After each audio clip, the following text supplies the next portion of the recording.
नमस्कार। मैं विश्वास राय आपका स्वागत करता हूं टारगेट विद विश्वास राय चैनल में।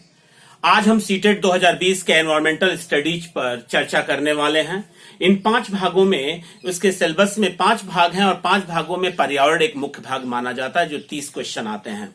हम आपको आज स्पष्ट करेंगे कि 15 क्वेश्चन जो हैं वो शिक्षण विधि से आते हैं और 15 क्वेश्चन जो हैं वो उसके विषय वस्तु से आते हैं। तो बच्चों, आज आप अगर इस वीडियो को अंत तक आप देख रहे हैं तो पूरा एक तरह से कंसेप्ट क्लियर हो जाएगा कि हमें क्या क्या पढ़ना है और कैसे पढ़ना है। और इस एनवायरमेंटल के मैं अपने प्लेलिस्ट में एक व्यू बनाऊंगा जिसमें आपके इससे एनवायरमेंटल से संबंधित सभी वीडियो वहीं पे स्टोर होंगे और आप जब चाहें तो प्लेलिस्ट में जाकर आप उन वीडियो को देख सकते हैं। इसके लिए हमारे चैनल को सब्सक्राइब करना ना भूलें। आते हैं हम टॉपिक पे। इस सीटेट 2020 में एनवायरमेंटल स्टडीज पे हम चर्चा करें। अगर एनवायरमेंटल स्टडीज में तो आपको मैंने बताया कि 15 क्वेश्चन शिक्षण से और 15 क्वेश्चन विषय वस्तु से आ रहे हैं। तो 15 क्वेश्चन जो शिक्षण से आ रहे हैं उनमें पहला पर्यावरण की संकल्पना और क्षेत्र, दूसरा पर्यावरण का सांकेतिक एकीकृत उपागम, पर्यावरण शिक्षा, सीखने का नियम, विज्ञान और सामाजिक विज्ञान के मध्य संबंध, संकल्पना प्रस्तुत करने का दृष्टिकोण, सतत एवं व्यापक मूल्यांकन, शिक्षण सहायक सामग्री, पर्यावरण अध्ययन की समस्याएं। अगर हम इन 15 शिक्षण के एक व्यू से अगर हम देखें तो बच्चों, जो पर्यावरण की संकल्पना और क्षेत्र है, इस पर्यावरण की संकल्पना और क्षेत्र में हम सृजनात्मक या प्रतिभाशाली इस तरीके व्यक्तित्व का निर्माण हम करते हैं। इस तरीके से आपने देखा कि ये क्षेत्र में यदि बच्चे को हम पूरी तरीके से छूट दे दें कि वो ज्ञान का स्वयं अर्जन करे तो आप कहते हैं कि बच्चा सृजनशील होता है, जो ज्ञान की खोज करता है। हम इस टॉपिक में पर्यावरण की संकल्पना और क्षेत्र में इन्हीं टॉपिकों को हम पढ़ते हैं। दूसरा है पर्यावरण का संकेत और एकीकृत उपागम।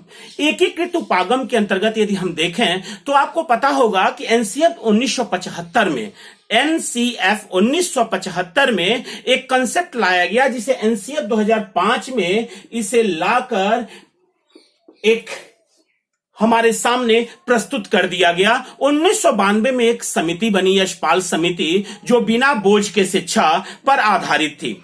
23 विद्वानों ने इसी बिना बोझ के शिक्षा कार्यक्रम को आगे बढ़ाते हुए राष्ट्रीय पाठ्यचर्या की रूपरेखा 2005 तय की कि किस तरीके से बच्चे की शिक्षण विधि होनी चाहिए, बच्चा किस तरीके से अपने पर्यावरण के साथ अंतर संबंधित होगा, क्या सूचना को ज्ञान माना जाए या सूचना को ज्ञान ना माना जाए, इन तरीकों से क्या बच्चे को हम करके सीखो पे क्या हम छूट दे सकते हैं या बच्चे को हम सामाजिक व्यवहार, सामाजिक अंतर संबंधों में गठित कर सकते हैं। बच्चे को क्या पर्यावरण के अनुकूल होना होगा या पर्यावरण से सीखना होगा या केवल किताबी ज्ञान तक ही हमें इसे सीमित रखना होगा। तो इन चीजों को हम पर्यावरण का सांकेतिक और एकीकृत उपागम के अंतर्गत हम पढ़ेंगे कि क्या हम विषय वस्तु को अलग अलग भागों में बांट दें या उन्हें एकीकृत कर दें। जैसे अलग अलग भागों कहने का मतलब इतिहास अलग पढ़ाएं, विज्ञान अलग पढ़ाएं, हम भूगोल अलग पढ़ाएं, भारतीय राज्य व्यवस्था अलग पढ़ाएं। इस तरीके से उन्हें एक बोझ हम लाद दें उनके पीठ पे, या हम इसका एकीकृत उपागम दें जो एनसीएफ 2005 हमें देने के लिए कहता है।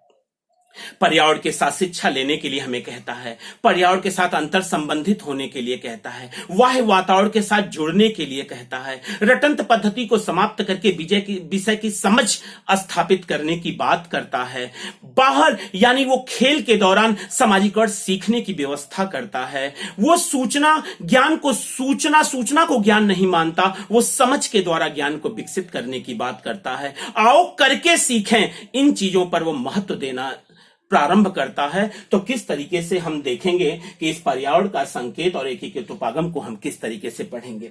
तीसरा है पर्यावरण शिक्षा। तो आप जानते हैं इस पर्यावरण शिक्षा के 3 चरण आते हैं, जिसमें आप कह लेते हैं कि एक होता है ज्ञानात्मक पक्ष, एक होता है भावनात्मक पक्ष और एक होता है क्रियात्मक पक्ष।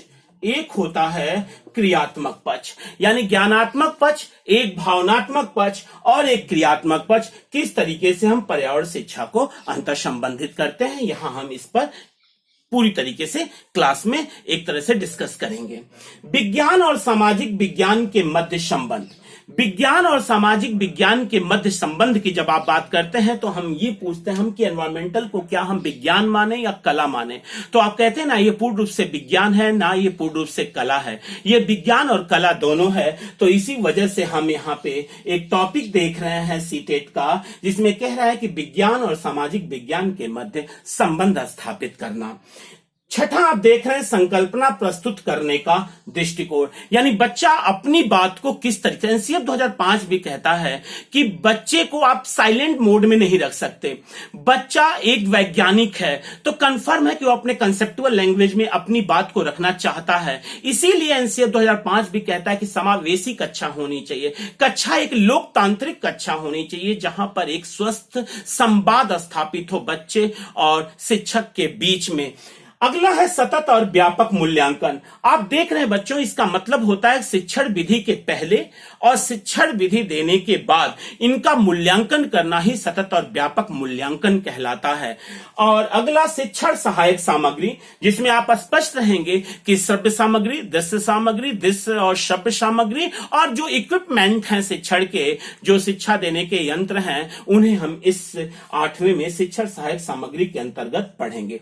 और पर्यावरण अध्ययन की समस्याएं, जो कि अंतिम आप देख रहे हैं शिक्षण में 15 क्वेश्चन में, कि ये सबसे महत्वपूर्ण आ जाता है, जिसमें बच्चा क्लास छोड़कर भाग जाता है, बच्चा पढ़ना नहीं चाहता है, बच्चा कंसंट्रेट नहीं होता है, आप बच्चे के साथ कैसा व्यवहार करेंगे। और शिक्षक में भी ये समस्याएं आती हैं कि शिक्षक पढ़ाना नहीं चाहता है, शिक्षक को विषय वस्तु की अच्छी समझ नहीं है तब, और शिक्षक उन इक्विपमेंट का जो कि पर्यावरण अध्ययन की एक सामग्री है उसका सही तरीके से समुचित प्रयोग नहीं करता है। हम इस टॉपिक में इसे क्लियर करेंगे।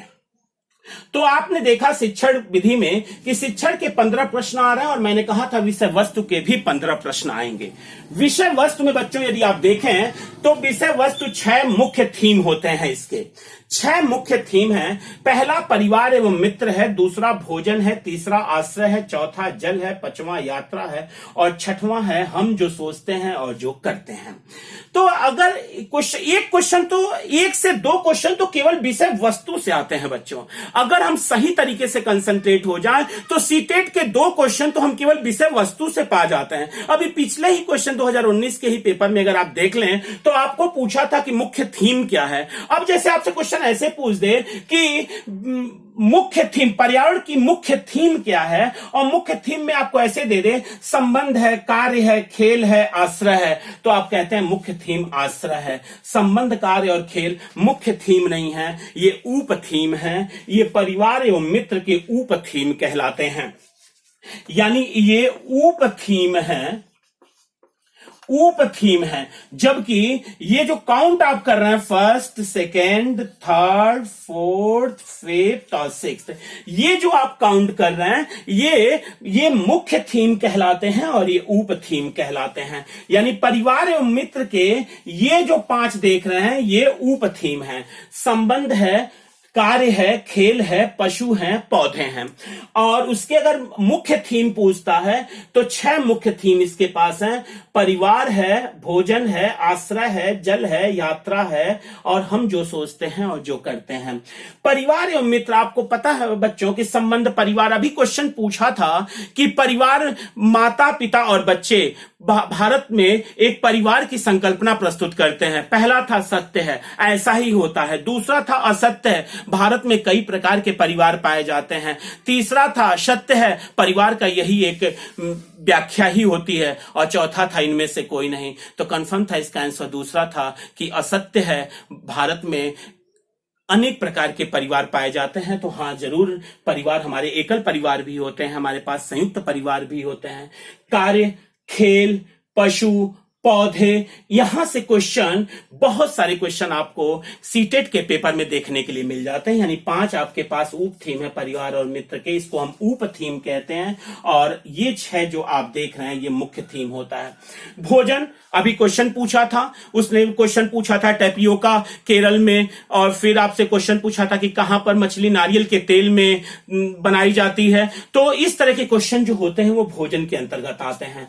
आश्रय, अभी आपसे क्वेश्चन पूछा था रेनेडियर कहां की प्रजाति है, तो रेनेडियर टुंड्रा वन आपने आंसर दिया था, पिछले सीटेट में क्वेश्चन पूछा था। इस तरह से आश्रय से भी क्वेश्चन पूछे जाते हैं। जल से क्वेश्चन, जल के प्रदूषण से भी क्वेश्चन निकल कर बाहर आते हैं। यात्रा, आपसे क्वेश्चन पूछता है कि यात्रा में कि आप यहां से अगर उत्तर से दक्षिण की तरफ अगर आप यात्रा करें तो कौन कौन से पौधे आपको देखने के लिए मिलते हैं, या वेनसांग, फाहयान, निकोलस कॉन्टी, या अलबरूनी, इब्न बतूता किसके काल में भारत आए थे, कब आए थे। तो इस तरह के क्वेश्चन यात्रा में आते हैं। और छठा जो है, हम जो सोचते हैं और जो करते हैं, तो 100% क्लियर है कि बच्चा एक तरह से वैज्ञानिक दृष्टिकोण लेता है। अगर हम जिन पियाजे को लें बच्चों, तो आपको पता होगा कि जिन पियाजे कहते हैं कि बच्चा वैज्ञानिक होता है, बच्चा अन्वेषक होता है, बच्चा खोजकर्ता होता है, वो जो खोजता है, जो देखता है वैसा ही करता है, जो देखता है वैसा ही सीखता है।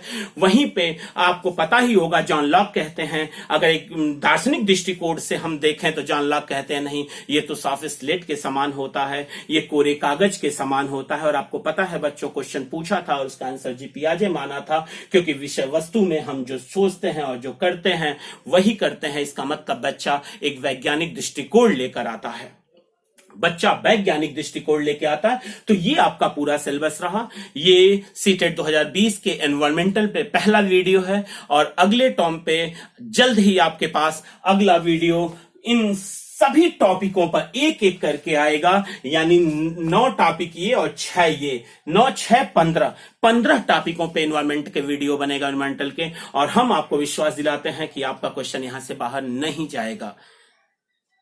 तो बस तैयार हो जाइए, अगले वीडियो की प्रतीक्षा करिए। तब तक के लिए धन्यवाद। जय हिंद।